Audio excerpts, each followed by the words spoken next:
extraterrestrials on the brink of paying a visit to Earth? They've been here a long time. They look like they're flying. They look like us. So they're not some kind of green men like they're painted?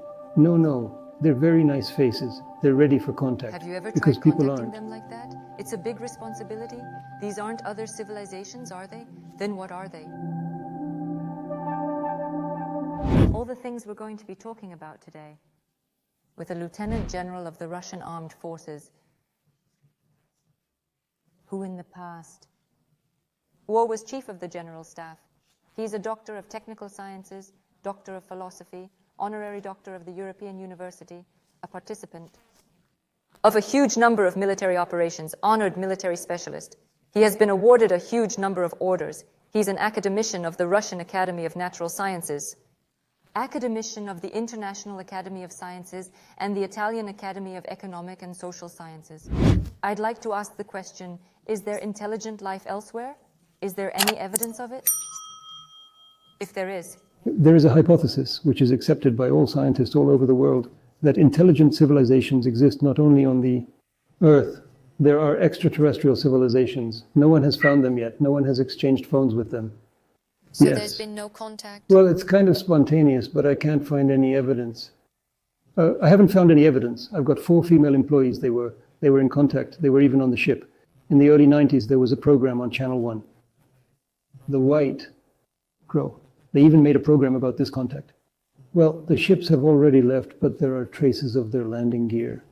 Here they were left on the grass, imprinted, all this was filmed, and it was told to the viewers. And so that there were pictures, that there were aliens standing in the same classroom and so on. Nowhere, I think, there are not. But here is one of my students. She lives in England, and she already has over 20,000 pictures and videos of small... Videos? How does she communicate with them? No, of the ships and the aliens themselves. What do they look like? Do they look like they're flying? They look like us, but more perfect faces. Yes? Beautiful, So beautiful. they're not like the green men they see? The one she's communicating with, it's our like European sort of faces, very nice faces, and... But prettier, more perfect than us, yes. We're perfect. And she... There are about 20,000 photographs, I say, about 20,000. She communicates with them through some kind of channeling or whatever you call it. Well, she communicates with them, invites them to contact her. They get in touch and they start talking to her. Contact. There's contact. But she never sees them. Just what they show her. And they say, we're going to be flying over there somewhere. Can you film yet or what? Well, the ships, yeah, she takes pictures. And they just give her a personality on her plâché, so to speak. She drops her faces, the nature of her planet. Really? And how do they give it to her? Well, she just gets it as the technology allows. She doesn't broadcast it to the world, doesn't talk about it anywhere. She thinks it's going to be worth many times what she's showing now. This is business. She does it all in-house. One ship, flying ships for a few seconds. It's dangerous. And she sent me. Here. Yeah. And the faces. She promised to send it, but she hasn't sent it yet. Faces on the planet. But they're there. I don't doubt it. Have you tried contacting them like this? It's a big responsibility. They've made contact. My female co-workers have been in contact with them. And I asked the question, what's next? Well, they're out after these civilizations. So we have to go to the government, to the president. But Yeltsin was already not very suitable for negotiations. The organization, where is the information? I didn't hold out much hope. And I didn't hold out much hope. I didn't know who to connect them with, especially so that they could be friends with each other, communicate, and so on. We received some information. This information was about education, upbringing, philosophy. Well, some technological things connected with diagnostics, with medicine. Is it safe, we talked with you in the last interview, that you teach people in your trainings to get in contact with higher beings? If we describe these higher beings, it turns out that they are not other civilizations, right? Then what are they? But the incomes to the world of the cosmos are so controlling all processes. They are out of body, tangible after all, like a soul. If you sit in the same recycler. These are what we call They're what we call information entities. Well, I mean, it turns out that this theory, yes, it is, in your opinion. Yes, of course it is. It's true. That's what my operators described. The same Mishkina in her piece. She described the hierarchies. They are close to those spiritual hierarchies that Denis Yuriev, an agent in his time, wrote about. So read, look, it's very well written about the spiritual world. Very good. We said in the last interview that there is a whole book. It is not in the public domain, and it is given when you attend a training. What training do you need to attend to access this knowledge? And that's the first one to start with, yes, because there. I think the first thing is to come to our trainings. After that, getting the literature in the classes, in the work of literature, on getting in touch with the spiritual world. And this is the first course I took. It's called The Flow of Possibilities. That's a possibility. Do you do it online or just offline live? Online only. Online, we're afraid that they'll bully us and use our methods. With our methods. And that's bullshit for people. I see. So you conduct exclusively all your trainings. You conduct only offline. Yes. So that no one, conditionally, this is not taken and distorted, this information. Yes. Yes, I would. Lieutenant Schwitz's children in Yekaterinburg, St. Petersburg, and other cities that, having been to our classes, are going to other people. It turns out that these people are brought to a low level, and there you can encounter anything, and diseases and sleep failures. Really? Is it safe to communicate with, shall we say, the higher beings, through this channeling or whatever it is, We're putting the output on the channel. Through channeling, it's safe right? in general. Is that safe? Of course it's Is safe. it safe? If you No. know the rules, yes, it's safe. Absolutely safe. And if you do some creative problem solving, poems and writing, portraits, it's good for you. It turns on additional brain resources. It's like a superfine energy covers you. There are channelers, and they say that they communicate with other civilizations. They even call them in different ways. What is your opinion on this? What is it, if you use it, and if it's safe, in your opinion? It's mostly people with an unbridled vanity. Then a large percentage of them are just sick people, not healthy. People who would consciously communicate, who would have a bloodline on the other side. I've never even heard of that. There's been talk about a lot of people. We checked. The man made it up, that's all. Talked to Americans, Italians, ufologists. He talked to ours. He made it up by making up stories, that's it. A look? Really? Yeah. There was an order from the Secretary of Defense. I know. That all such anomalies don't go out. Well, stacked up at the General Staff. There was one with my mother. On the airmen, sailors, infantrymen, etc. Of course, we tested everyone. We already have methods. There's no deception because we read a person like a book, but then we already have a circle of questions. You can see that he composes this. And he tells the parade. Strange. That out of, seemingly, yes, a large number of people, not even a single person. Yes. They don't even talk to each other.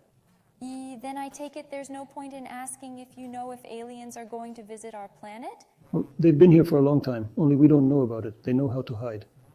They're watching us. They must be receiving information. So we're an element of galactic development at the very least.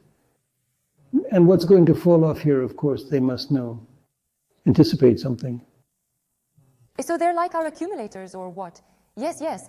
In your opinion, is it possible in the near future that they will be in direct contact with humans and that we will communicate there, somehow exchange experience in some way? Something, or maybe you know. We are ready somehow. People are just not ready. And what can they get from this communication with us? Nothing. Technologically, and they're centuries ahead of us. Spiritually, even more so. What else can they get?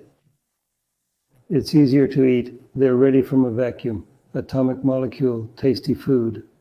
Well, yeah, infra. Ready. You just have to negotiate with them through, I think, the spiritual hierarchy of the cosmos. Make a deal with them to get them to give permission or to ask to make contact. I do not see yet we should cooperate with them so that they represent our civilization.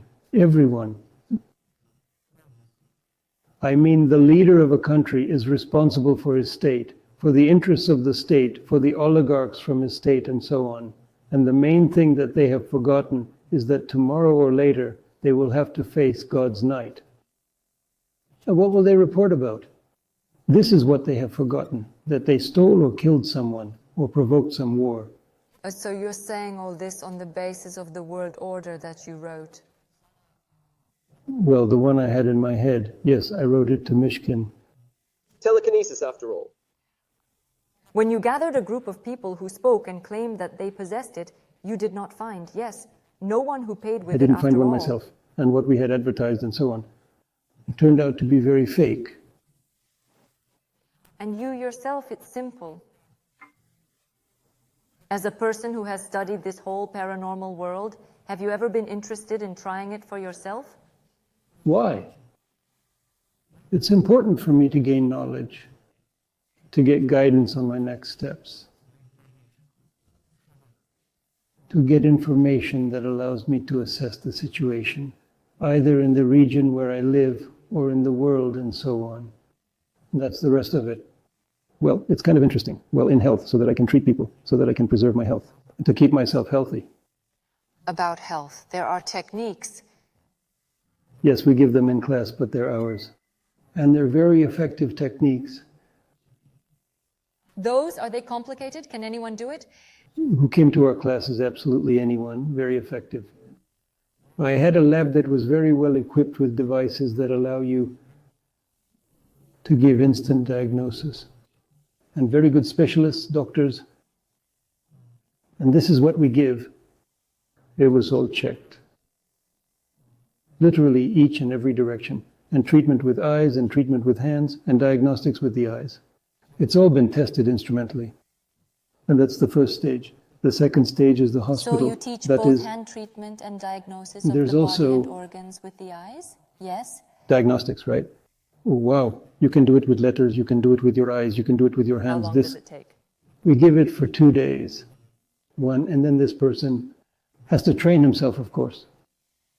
And then the second cycle of communication with us. It will allow already more or less thoroughly master this technique.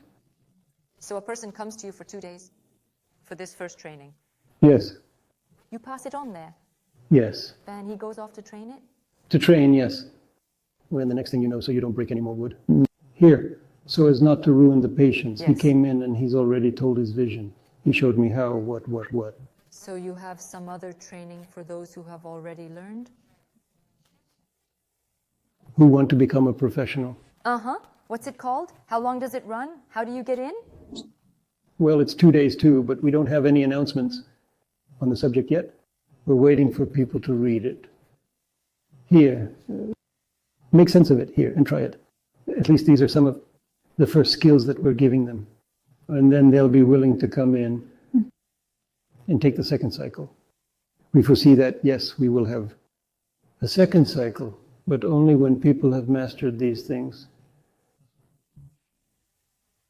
We don't want to waste our time, and we don't want to waste our time, a place from another, from someone who genuinely, to take over this business. We also have, the number of spots is limited. Do you have any other limited seating at all times? By the conditions of the hall, yes. One room seats 20 people, one room seats 50 people. One room seats 15 people. I wrote down a question for myself. If you could reach 1 billion people, or give them some advice, let's say applicable, what would you tell them? What should they do to change their lives for the better? Here's 1 in 1 billion people. If there was a way for them to hear it, and hearing this would change their lives, what would you say? A few years ago, I put out an article. I sent it to Europe. It was called On Civilization. It was about humanity, about the fact that we all have to do it together in order for everyone to have a good time. It's an article, we still think it's relevant. You just have to read it and think about it. And is it publicly available somewhere? How do you Google it, find it? It's only at the request of the Europeans, except I'm giving it to them personally. And then there's the subject. Look, who comes to us? We, of course, give the article. personal literature. Since there are, let's say, entities of a higher order, souls of a higher order, then, and they understand how we humans should evolve, grow spiritually, and so on. And it turns out that when we go to them, well, we go to the channel, we start to communicate. Is it possible that they will give out incorrect information or for the purpose of spiritual growth of a person? Let's say a person comes, he is very scared, he is anxious, he has some situation, he asks a question, and somehow they answer it in such a way so that he can grow through it. That is not the truth as it is, but something is withheld, concealed. But in order for him to receive growth... Well, of course, they take into account the state of a person's psyche. Someone can be told everything and someone will faint, and so on. One thing should be understood here. People in power, they need such specialists who can give advice. Unfortunately, more often than not, shamans around them, like Razgotin, psychics, and others. And there is no such thing. In your opinion, is there still research and application of this in America? Yes. So there was a Stargate program. It was covered with such malice at first, but at the time, American executives had information about our work, and they compared it with the American work and thought they were wasting their money on this Stargate program. They compared your research with theirs? Our results to their results. I'm familiar with the head of the Stargate program, Edwin Moyne. He's a pleasant, educated man. But he didn't get the key that we did. But I agree, I guess, with this decision that programs like this need to shut it down. Control people's minds and control people's minds. If you can talk about any of this information, I'd like to ask you questions. I will. If, let's say, and this has been disclosed a long time ago, that the Americans, let's say, had this MK Ultra program where they studied. Like a search, like a morning. There was. Yes. Lots of theories, yeah. And I came across one declassified SRU report. They were talking about MK Ultra in there too. Did we have any research on the subject of how to control human consciousness, collective consciousness, somehow en masse? Yes, through some psychological or some psychotronic influence, maybe some special devices, apparatuses.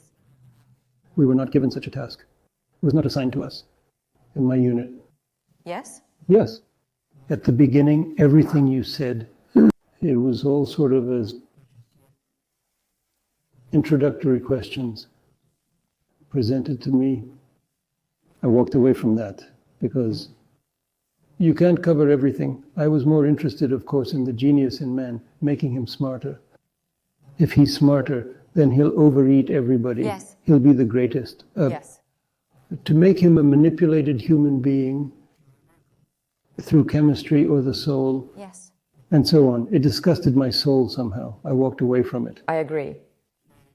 But I know that institutions were involved, the academy, some ministry. Ours? Us, yes. Oh, so you didn't, but we did. We did, yes. I didn't interfere. I didn't get involved. I didn't want to. I didn't have the strength to throw it all away. I wanted to go there more, of course, all the more. The result was here. In your opinion, is this now being applied in any way? In Russia, any methods of psychotronic influence? Yeah, I think not. I think not. You think not? No, there's a resurgence of specialists who can do it. Do it. And in your opinion, does America do those? Of course. Because it seems to me from their plans and goals, it would seem logical that they would understand. But here you have to be ahead of the curve in the quality of the people and the people themselves. It's not like I'm manipulating them. I'm doing something to them. I don't manipulate them. That's why I want the person to be different, so that no one can find the keys to him.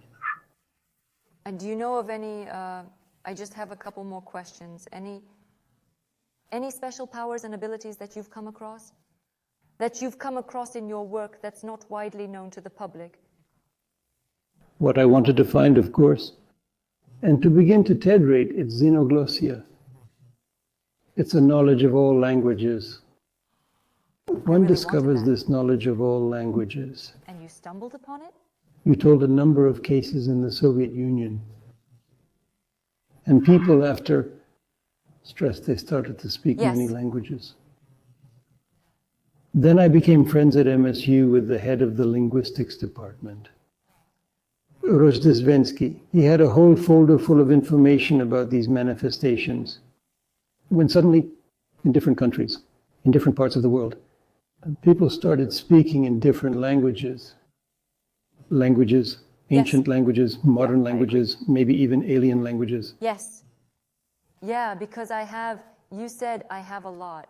I have like an inner feeling and a resistance, by the way, about learning languages. I've got inside, why does that resonate with me? I have a feeling and a realization inside that it's just information. The brain, I mean, there are the cases of people remembering.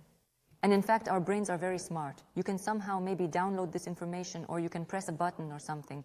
Let's say something is activated, like conditionally activating, let's say, the channel you connect to. It's also like an additional function. I also admit that there is a chip that needs to be activated, and a person will discover his ability. Plant psychology. I've heard you use that term. It's something you've studied in depth, because you said then that all plants are alive, that they have, I understand, consciousness or feeling. What's that? What is that? Because you said that you had huge, let's say, men, soldiers, military men stopped just walking on the grass, breaking it. There was a lab outside Moscow, in Shcherbinka, where very talented officers were gathered. Leaflets. 120 men. They were gathered in Soviet times. They were given apartments here. They created a job. And this group of geniuses was ready to do anything, and I gave them a task. I invited them to the driver of this lab and set them a task. A task. Look, here's an American article. See what you can do. After a while, he calls me. He calls me and I take him in. And he told me that that's it. They've deployed a little department like this, where they started studying the psychology of plants. We bought some plants. We bought sensors for the acupuncture points of the plants that responded to the environment. We began to study. There were mice in this room. And these mice were being worked on in other rooms. And there was a short for getting an upsurge. We decided to cut them in this room. We started cutting the mice here. And all of a sudden, someone noticed that these sensors were starting to react with the plants. What a strong reaction. Yes, they appeared to be attached to these mice. Yes. But of course, they left them to torture the mice, and they figured out what to do next. And they made a deal with an officer. He went to the garage, put on his greasy boots. This one, so to speak, smelled of gasoline and oil. He put on a mask over his face. And at night he went into the room where the plants were. And he broke a twig of one of the plants and left. So it's an experiment on purpose? The first thing, the plants, of course, the sensors showed that it reacted to that, which was surprising, and the other plants as well. It's not like they didn't see it at night. And why did they react to this plant's pain? Some kind of correlation between the two, it turns out.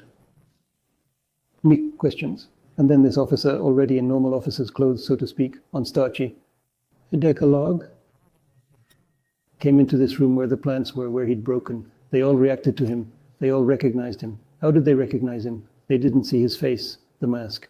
From the odor, he had other completely different odors left behind. They reacted to him there.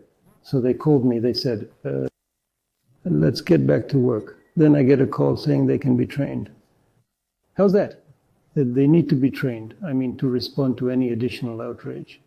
You know, sudden noises, even the speech. I mean, foul language. A lot of plants don't sleep well. They react too, yes. So there's some kind of different vibrations on the sensors? Sensors are picking it up. I was told that at the Arquette Troop Academy, by the way, with a literary assignment, Dzerzhinsky it was called, and I get a call from the head of the academy here and says, "What have you done to our officers? They've stopped shagging grass, walking on asphalt paths and so on, and they've got a different attitude to everything." Do you do it now? Well, maybe sometime. Even though your group was disbanded back then, maybe you're still doing some research now? With some scientists? There is research going on all the time, I address. You are a member of the peace teachings. And in our Academy of Sciences, the European Academy of Natural Sciences, the Italian with the Americans, some questions we explore together. Is that what you've been doing so far? I authorize Conditionally. it. And I myself personally work on such humanitarian global issues, like I described in my article there. About civilization. It seems to me that people now, our society, it is possible not to force, I would say, but to interest. More easily. To engage in spiritual growth through matter. Because unfortunately, in my opinion, we have not yet grown up enough to run to spirituality. And this is precisely because of the fact that everybody has problems with matter. Well, some basic needs are not closed. So maybe, in your opinion, with the help of some special settings of the brain, a person can establish his material well-being, and then, when he will have material well-being, then, obviously, he will go to do spiritual things. So in your opinion, are there any methods for him to get his material well-being quickly? I think that you can get recommendations from the cosmos. To connect to the channel, yes, to learn, and to And ask if one what learns the exactly I need to do. recommendations? Of course, yes. Either don't bother, you have to pass this test, or there's going to be recommendations. You have to do this and that to participate. Is that how you asked? Well, let's say you had some task there to realize some global goal, some global purchase. For example, I understand that you are engaged in spiritual things, yes, and you have an initial interest there. But still, for people who will be from the material... Well, when I was working, there was a government program with very strong funding. And there were problems. With the organization of the work, with the financing of the work, there were no problems at all. Then when I came to independent activity, again, I didn't have any financial problems. Didn't really concern me. I was avid. It was important for me not to take the grave with me. This is the method. Prepare the people and prepare them enough that to take me off my hands and bring this further. That's what they called it, a mission. That mission I still feel to this day. The rest of it still doesn't. It's not in the forefront, in the foreground. It's kind of like a conscience around here. Everyone is driven by it. Let's do it, let's do it. Let's educate that, let's socialize there.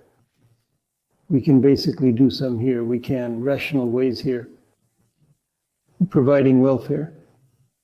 You can use them to find yourself. Yes. It has to be honest. I understand. It has to be. Naturally, with a taste for it. I mean, in general, I don't include any other question. It's about training. Let's tell you in a complex, please, which ones there are, yes, what they are called, and what you give there, how long they last. The first training. The flow of opportunities. Okay. We really want it. We have a priority seat now. We're really looking forward to seeing the masses of people who have embarked on this path. The next step is to form a club, which Maria will do. We'll keep in constant contact. We'll already be doing some Now you are forming a cooperative. path so that those who have passed the stream of opportunities can continue, yes? To train and to realize things. That is, it turns out that first at the training, the flow of possibilities, we learn to work with the head. Yes, well, that is to connect somewhere, yes, and to open in general our channel, and already at the next We will trainings. develop. That is to further develop these skills. And these programs for children, for retired people, let's say. Yes, you are preparing. There's already a program for teachers. You're already training teachers. We don't. The structure of the program is peer-to-peer. It's just a matter of You just haven't found the right ones yet, have you? And you To are. know. Here. On that, I understand, to become worthy, it is necessary, of course, to pass a whole program, to pass a large number of... So as not to go somewhere there. Who is esoteric? Who else? To stand very firmly on positions, as if cosmism or cosmic consciousness. Then a person can calmly and confidently teach anyone, with religious people, with atheists, and so on and so forth. Thank you so much for I've really been waiting just out of the goodness of my heart. I've been waiting for the training to start. I think, well, when, that's when. And when we set up the interview, I'm thinking, wow, that's what I was looking forward to, because I think that people who have a global mission, who are doing some of these unconventional things, they should be known by as many people as possible. And I was really excited to show you people there and love what you've created. Thank you. So much.